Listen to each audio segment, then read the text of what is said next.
Әгәр мин джекпот отсам һәм минем 1 миллион сум акчам булса, мин машина алыр идем. Чит илгә барыр идем, әле затлы тунга да калыр иде. Хөрмәтле тамашачылар, гомергә бер генә тапкыр булса да мондый уй кайсыгызның башына килми икән? Яшермим, минем дә шулай дип уйлаганым бар. Ә син, Роза? Минем хыялларымны тормышка ашырыр өчен 1 миллион сум гына җитмәс дип куркам инде. Менә кесәмдә 1 миллион доллар булган булса, шул очракта инде мин тун машина дип вакланып тормас идем. Мин космоска очып китәр идем. Исәнмесез, мөхтәрәм тамашачыларыбыз? Без сезне кабат зәңгәр экраннар янына чакырабыз. Тапшыруыбызны уенын, шынын бергә кушыбрак башлап җибәрсәк тә, сөйләшүебез бик җитди булыр. Бүген без җиңел юл белән акча эшләү нәрсәгә китерергә мөмкин? Шул хакта фикер алышырбыз. Дөньясы акчага кырылган заманда яшибез. Һәм инде кемдер тир түгеп акча эшләсә, башкалары исә җиңел юл белән генә эшләмичә байып ятырга тели шул. Кумарлы уеннар, һәр төрле пирамидалар, маркетинг шелтәрләре, көне-төне интернетта утыру, булар артында нәрсә тора? Бушлай сыр капкында гына диләр, ләкин ул да бөтенләй үк бушлай булмаска мөмкин. Тышкан ул кисәкне алам дигәндә генә гомере белән хушлашырга бик мөмкин. Әмінә безнең бүген сезгә тәкъдим итәсе сюжетыбыз героя шулай ук кумарлы уенда уйнап фатирыннан кулак каккан. Иң аянышы, мондый адымга хатын-кыз бара. Фәния ханымның үз киенәгенә аккан тормышы Казан урамнарында уен автоматлары барлыкка килгәч үзгәрә. Заводка эшкә барганда йөрләре белән җыелган халыкның узыша уйнавын туктап күзәтә ул. Ә бер көнне кемдер 5 тәңкәсен салуга шунда ук шыбырдап акча кыйла башлый. Секунд эчендә 50 сум тегенең кесәсенә керә дә утыра. Фәния ханым да бәхетен сынап карарга була. Тәлем әйтәм, 5 сумны салып карыйм. Салганым бер нәрсә юк. Шуннан тагын салдым. Тагын юк. Ул көнне 65 сумны калдырдым мин анда. Әле хәзер дә хәтерлим. Эш пуштында бик каты, ул бит суга салган кебек. Икенче көнне эштән кайтышлый, тагын шунда туктадым. Мин әйтәм, бүген уйнап карасам, атармын, может, дим. Мин үземне шулай зависимый булырмын дип уйламадым бит инде. Аны кем белә бит. Фәния ханым икенче көнне дә оттыра. Мондый уңышсызлык хатынны туктатырга тиеш тә бит. Ләкин ул киресенчә сихерләнгән кебек һаман уенга тартыла. Шунда акчаны бишлекләргә алыштырып торучы кыз да өмет уята. Башта гел оттырып, аннары шактый сумма отучылар бар. Борчылмагыз, бәхет сезгә дә елмаер ди. Аны бит кызым аңлатып та булмый. Бер уйный башлагач, гел уйныйсы килә. Аны уйнаган кеше генә белә. Үзеңне ничектер җиңеп булмый. Гел оттырсаң, может, туктаган да булыр идем, но мин бит кайчакта отада идем. Йөрмә әйтмәдем. Ул бер нәрсә дә белмидер. Теге акчаны бит өйдә хатын-кыз үзең тотасың инде. Акчаны үзең тоткачтан күпме расход чыкканын, бүген күпме акча тотканны белмидер ул. Но куркадыр, белсәм әйтәм, рәхмәт әйтмәс дип яшәргә тырыштым инде. Фәния ханым әкренләп зур суммалар белән уйный башлый. Хезмәт хакын автомат суырып алганны сизми дә кала ул. Заводтагы хезмәттәшләреннән акчаны бурычка алырга да туры килә. Апасыннан да әзәзләп сорый, иренә әйтмәвен үтенә. Өйдә ашауны кыса, артык әйбер алмый. 2 ел эчендә 80 мең сумга якын бурыч җыела. 90нчы еллар өчен бу аз акча түгел. Әмма Фәния ханым аларны кайтарып бирерлек хәлдә булмый. Сер шишелә. Когда я узнал, я сначала не понял. А когда сказал, что долг 80 тысяч, у меня чуть инфаркт не случился. Убить ее готов был. Ох, если бы рядом не была сестра ее, наверное, сгоряча что-то сделал бы. Бог от греха сохранил. Сами подумайте, где мы такие деньги возьмем? Я ведь тогда следствием работал. Бурычны түләүнең бер генә юлын таба ир белән хатын. Фатирны сатырга. Балалары булса нишләгән булырлар иде икән? Ходай аларга бала бирмәгән. Ни күрсәк, икәү күрербез инде дип, Казандагы бер бүлмәле фатирны сатып, бурычны түлиләр дә, яшел үзәнгә күченеп, калганына яшәр урын сатып алалар. Хәзер алар үз көннәрен үзләре күреп яшәүче пенсионерлар. Ә җиңел акчага кызыгуның ни кадәр кыйммәт булуын Фәния апа һәркемгә гыйбрәт итеп сөйли. Гадәттә без уеннарда катнашып акча оттыручы ирләр хакында ишетәбез. Бер уйласаң, хатын-кыз мондый адымга бармаска да тиеш кебек. Ләкин чынлыкта менә шушындый алдауларга күбрәк хатын-кызлар эләгә икән. Шөкер, соңгы елларда урамнарда булган уен автоматларына шик куйдылар. Күпмедер күләмдә бу уйнаучыларны, акча оттыручыларны киметте дә шикелле. Ләкин яшерен рәвештә интернет-салоннар барлыкка килә. Кымарлы уеннарны пирамидлар, маркетинглар шелтәре алыштыра. Каян акча табым икән, ничек тә булса өстәмә керем эзләп табарга иде дип аптырап йөргән кешеләрне шунда ук эләктерәләр дә алалар. Каян белә торганнардыр. Без бүген, хөрмәтле тамашачылар, бергәләшеп менә шушындый алдауларга ничек эләкмәскә, гаиләбезне таркатмаска, балаларыбызны ничек итеп фатирсыз, мал-мөлкәтсез калдырмаска, шул хакта фикер алышыйк. Һәм сүзебезне яшьләрдән башлыйк әле. Менә шундый язмышка дучар булды Фәния ханым. Дуслар, сезнең фикерегезчә, 40 яшын тутырган ханымны кымарлы уен белән мавыгып китүгә нәрсә этәргеч булды? Яисә кем этәргеч булды? Минем фикерем буенча, Фәния ханымның эшлисе килми. Ул ятсыз хатын, 40 яшькә яшәп. Беренче мәртәбә безнең һәр вакыт нидер кызыксыну чарасы буладыр дип уйлыйм мин. Мәсәлән, рекламалар шулай ук аңа безнең этәргеч булып тора. Мәсәлән, мин теге яшереп әйтмим, минем үземнең дә үз гомеремдә бер тапкыр уйнап караганым бар. Алар иң беренче чыккан вакытта нәрсә икәнен белер өчен. Ләкин мин әйтә алам, мин андый кеше түгелдер дип. Минем фикеремчә, Фәния ханымга бары тик ниндидер яңа эмоциялар җитми. Бер төрле тормыш ул туйдыра. Ире белән барган туры гына бернинди яңарыш булмаган тормыш аңа кызыксыз булып тоела башлый һәм аңа ниндидер яңа эмоциялар кирәк була. Әлеге юлга килгән ханымның үч төрле сәбәбе бар. Беренчедән, ул тиз генә боеп китү. Икенче адым чыннан да кызыксыну. Һәм өченчесе бер-беребезгә битарафлык. Минем уйлавымча бу җавапсызлык дип уйлыйм мин. Әгәр дә аларның менә әйтеп үтелде, балалар да юк дигән, аларның димәк түгәрәк гаиләләре юк. Аларның әгәр дә балалары була икән, димәк аның ниндидер җаваплылык өстендә булачак. Һәм бу дәрәҗәгә ул төшеп җитмәс иде әгәр. Минемчә, Фәния ханымның шулай уйный башлавын гаеп итеп булмый. Күпләребез әле яшь. Бөтенебез бу адымга тора-тора киләчәктә барырга мөмкинбез. Әлбәттә, кызыксыну бөтенебезне дә этәргә мөмкин шушы адымга, һәм аның уйный башлавын, уйнап каравын беркемдә минемчә гаеп итеп булмый. Ләкин аның туктап кала белмәве, менә монысы аянычлы хәл. Без әдәм балалары барыбыз да акча куллары. Ләкин кемдер үзенең нәфисен тыя, кемдер нәфсен тыя алмыйча һаман акча турында хыяллана, аның аңы томалана. Ләкин без менә хөрмәтле кунакларыбыз белән шул хакта сөйләшүдән башлыйк әле. Җиңел юл белән акча эшләү турында кемнәр күбрәк хыяллана икән? Ирләрме, әллә хатын-кызлармы? Минем үземнең дә эләккәнем бар. Менә сез ничек эләктегез, Фирдәүс ханым? Белмим инде, үзем дә сизми калдым. Чөнки мин әйттем бит инде, алар бик оста оештыра беләләр. Мине бит андый чакырмадылар, андый пирамидага дип. Мине чакырдылар иң беренче кунакка. Мемориалга, Казанның иң изге урынына мин килдем. Матур киенеп килә куштылар, мин матур киенеп килдем.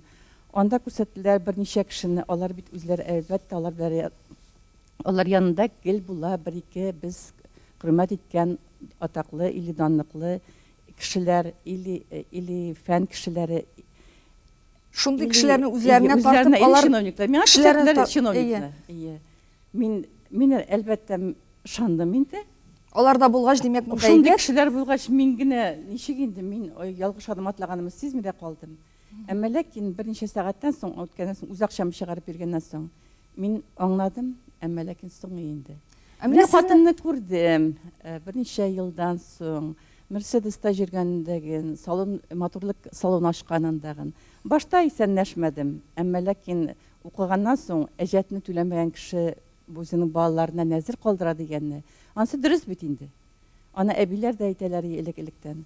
Әмма ләкин мин кичердем, Ходай кичерсен. Менә алар дагы, менә алар янына килгән зур чиновникларны дагы мин әйтәрем, алар да гаеп дип. Чөнки алар бит аңлыйлар. Демәк, аларны да тарталар бит. Алар да Тарталар. сезнең шикелле үк. Фирдәүс ханым, Ничек бу тартканнарын очракта- белмим. Сез бу алар әйбәт психологлар, анда гипноз да барысы да бардыр. Ләкин менә сез миңа җавап бирегез әле шул сорауга. Менә сез анда барганда кунакка чакырдылар дисез. Сез бит барбер ниндидер бер яшертен генә уй белән барбер акча эшләү турында уйлагансыздыр. Акча икән авыздашмадылар. Менә минем ул пирамиданы минем ишеткәнем дә булмаганнар соң. Миннән соң берничә атнадан соң яңадан минем иптәш хатыным беләкте. Миңа әкрен генә сөйләгәннән соң мин аңа ачып биргәч, мәйтәм зинһар өчен. Ул кире ала алды акчасын, әмма мин ала алмадым. Менә финанс пирамидага эләгүчеләр саны елдан-ел күбәя. Алар алдана. Студиябызда психолог Рамил Гарифуллин утыра. Рамил әфәнде, моның сәбәбе нәрсәдә микән? Монда бу уйнауда кыйммәте кайда? Менә бу процесс уйнау. Кыйммәте процесс. Не результат, кайберләр икенче сәбәп беләмен. Ул әйтик менә күтәрә акчаны, ул кайгырып йөри, менә шундый бик күп акча юкка чыккан. Шуңа кайгырып йөреп, ул йөри эшли. Уни юк. Бу сәбәп икенче урында тора.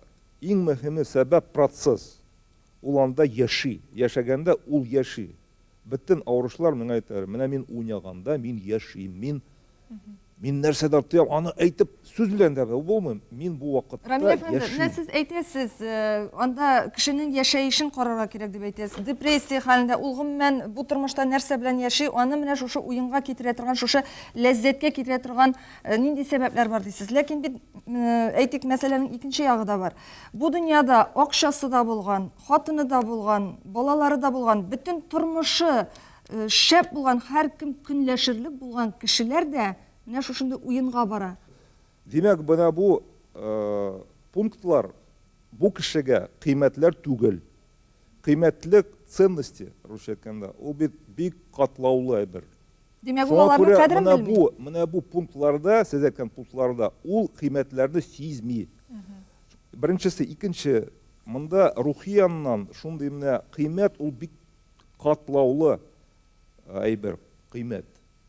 Шуңа күрә тормышның гомернең мәгънәсе проблема монда тора. Аны кайсы вакытта сүз белән дә әйтеп та булмый. Аның сүзе дә юк шундый. Нәрсә ул? Менә булай әйтеп әйтсәң кешегә, синең бит тормышның гомернең мәгънәсең бар бит. Менә гаиләң бар, коттеджың бар, машинаң бар.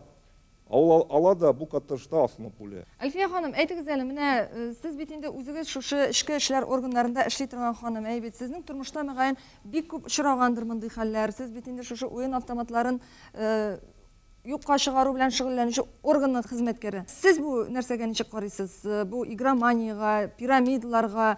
Чыннан да уен автоматлары, финанс пирамидалары, лохотруннар, менә яңа гына барлыкка килә башлаган көнкүреш кооперативлары, булар бик зур проблема булып һаман саен кала бирәләр. Уен автоматларын менә тыюга карамастан, чыннан да махсус закон кабул ителгәнгә карамастан, алар һаман саен эшчәнлеген дәвам итә. Кичке якта милиция хезмәткәрләре саклап торып, алар бит бик яшен юл белән эшлиләр, билгеле бер кешеләрне генә кертәләр. Шуңа уен автоматлары торган бинаның içine үтеп кереп, әлеге бинаны ябалар, уен автоматларын алалар.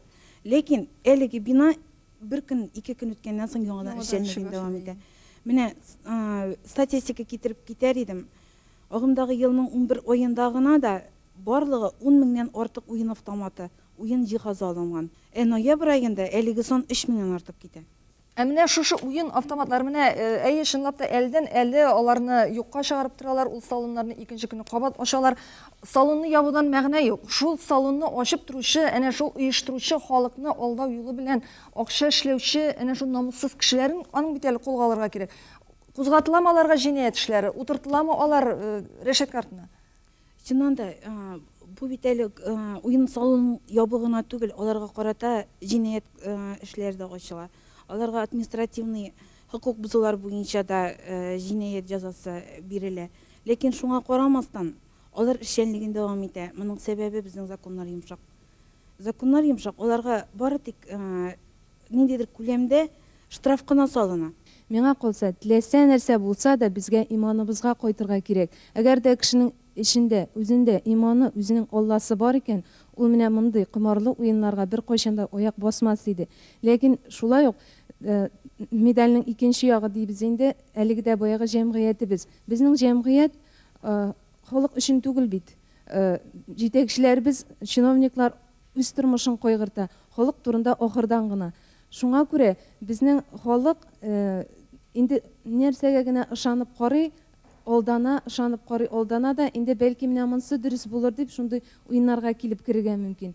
Ләкин инде менә аның бит тагын бер төрлесе бар, гипноз юлы белән эшли торган ягы бар. Әйтик инде мин шул намазлыкта утырган әбинең кымарлык уенга кирип китәр дип уйламыйм. Чөнки ул иманлы әбиләребез безнең. Ләкин аларның да бит соңгы пенсия акчасында алып чыгып китүчеләр бар. Алар гипноз белән эш итә. Менә шул ягы да бар. Ләкин менә монда бер нәрсә бар. Әгәр дә менә хәзер дә ул уен автоматларын лотерея белән алыштырып, закон кергәннән соң икенче формасын уйлап таптылар бит инде. Менә Мәскәү базары тирәсендә дә бар.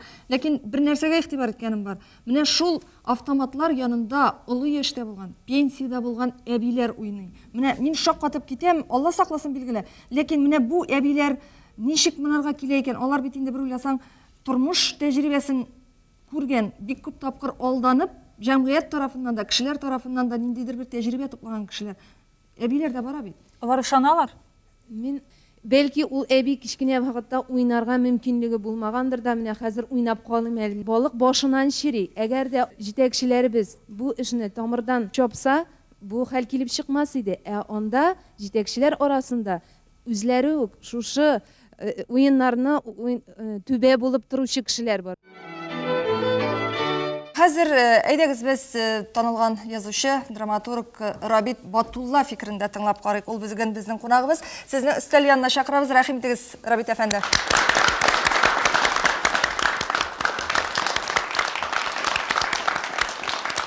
Исәнмесез, Рабит әфәнде. Бик зур рәхмәт сезгә бүгенге тапшыруыбызда катнашырга теләк белдергәнегез өчен.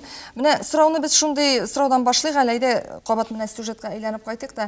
Әгәр дә Рабит абый, сезнең хатыныгыз көннәрнең бер көнендә менә шундый зур сумма оттырып, сезгә бу хакта сирен шишсә, сез нишләр идегез ир кеше буларак? Мин күз алдыма да китерә алмыйм минем хатынның шундый уенда катнашуына. Әгәр дә инде алай-болай булса, мин алга таба нәрсә эшләсемне белмим.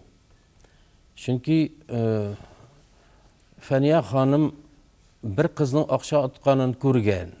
Миңа калса бу кыз махсус рәвештә куелган кеше. Менә кешеләр үтеп барганда, оттым диде, аннан соң китәге акчаны тегендә кертеп бирә, аңа түләп чыгарып җибәрәләр. Ул инде кем әйтмешли куелган кеше була. Мин андый кешеләрне мин күп күрдем. Уймак уйныйлар иде әрмәннәр юл чатында. Әрмәнстаннан акча төяп килеп, әрмәннәр татар кешеләренә акча өләшеп торалар ул вакытта.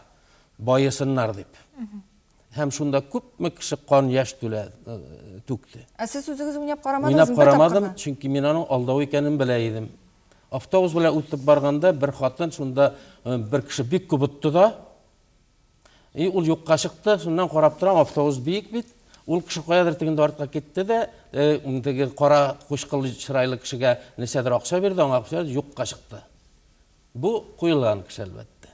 Иң беренче чиратта бала шушындый нәрсәгә тартылмасын өчен кем җаваплы? Әти җаваплымы, әни җаваплымы? Монда сүзләр китте, безнең системабыз гаепле дип әйтүче дә булды, ул дөрес.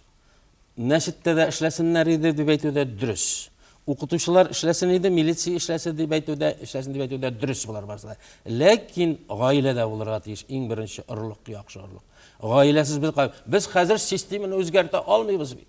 Без аны кире куя алмыйбыз. Без милицияга эшенә катнаша алмыйбыз. Без укытучыларга барып өйрәтә алмыйбыз. Үзебез тәрбияли алмаган баланы тәрбияләгез дип. Без тәрбияли алмаган ике баланы. Менә шуңа күрә ата-ана булырга тиеш монда президент та, милиция да, укытучы да, дин әһле дә булырга тиеш ата-ана икесе. Менә шуша әкрен-әкренләп керә бит ул. Бер әйтәсең, ике әйтәсең, алданганымны сөйлим мин күп мәртәбәләр. Мин кумарлы азгын уен дип атала инде. Оттырышлы уеннар, оттырышлы акча мәсьәләсендә оттырышлы. Мәсәлән, хоккейда да оттырышлы уен, ләкин ул бит зыянлы түгел. Мәсәлән, мин бик каты, бик бирелеп уйный торган кеше очко дип атала 21. Бәк усал уен. Штаныңы салдыра ол, квартираңы саттыра ол, хатыныңы да саттырарға. Мен бик усал ойыншы едім. Мәскеуде оқыған вақытта, менә бұл Шепкиншілер заманында, бір заманны ойнадық шулай ашқа 7 кіші бөлмеде. Мен 6-сының да ақшасын ұттым.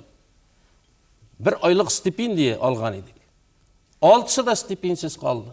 Өзімнің туғанларым бет енді бірге оқимыз.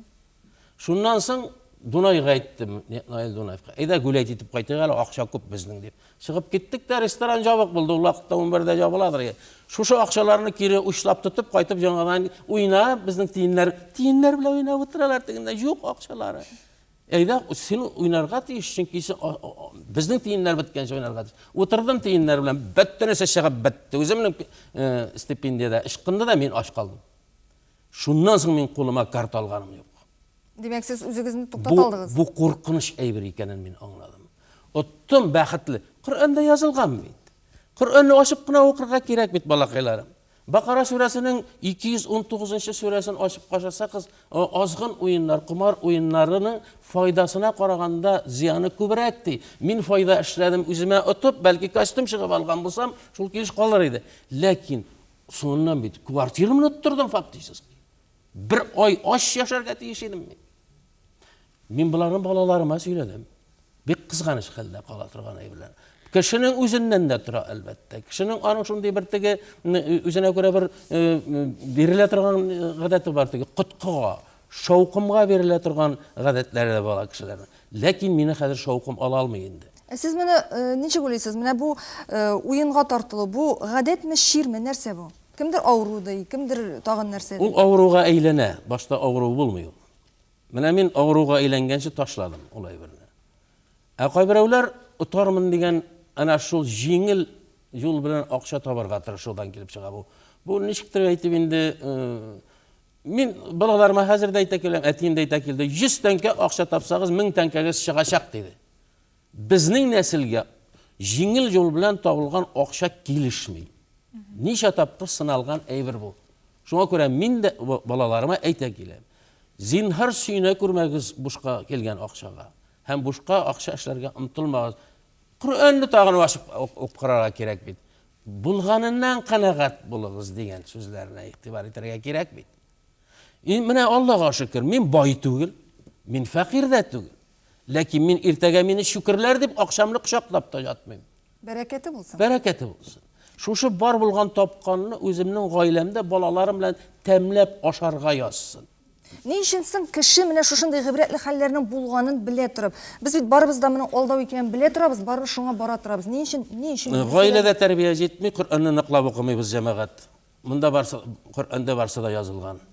Барса да язылган. Менә бу кумар уенда ул 3 аятта язылган кумар уеннарының зарары турында. 5 Майда дигән сүрәдә 90-нчы 91-нче аятлар ачып укыгыз, анда әйтелгән. Ана нәфесне тия белмәү. Иң нәфес дигән әйбер кытчык кышу. Ул теге нәфис белән якын тора сүз, ләкин бер генә хәрефе үзгәргән, ул нәфес дигән әйбер ул кымсызлыкка китерә, ул туймаслыкка китәрә. Менә мин яшим, менә пенсияма яшим мин. Мин канагат. Ләкин бит айына 20 мең, 50 мең доллар эшләүчеләр канагат түгел. Алар канагат түгел, аларга тагын 50 мең доллар кирәк. Менә шунда инде кернәп алар үзләрен дә җандыралар. Һәм аларның мал-мөлкәтләре дә җанып. Ә ничек тыярга соң ул нәфесне, менә шуны тыя торган берәр төрле ысулы бармы? Бар, нәфесне тыярга кирәк.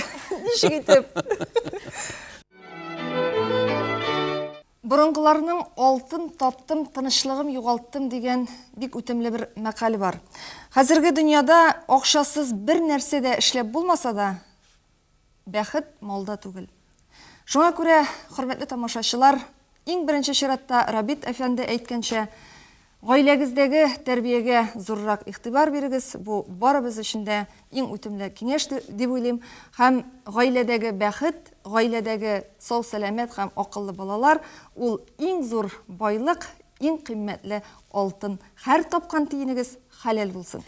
Кеше акча өчен нинди генә юлларга бармый, тик шунысын онытмагыз. Җиңел юл белән тапкан акча беркемгә дә бәхет китермәячәк. Ә бүгенгә тапшыруыбыз тәмам. Без сездән һәр вакыттагыча хатлар көтеп калабыз. Безнең тапшыруыбыз шуның белән тәмам. Исән-имин яшәгез.